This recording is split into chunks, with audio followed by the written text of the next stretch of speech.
It is now 4:15 in the morning. I don't know why I'm up. I just can't sleep.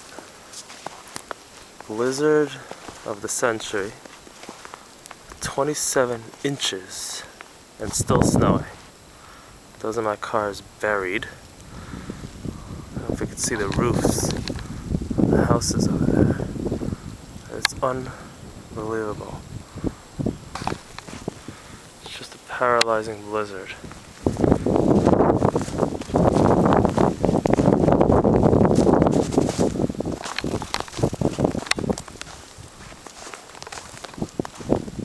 This is the front of my house.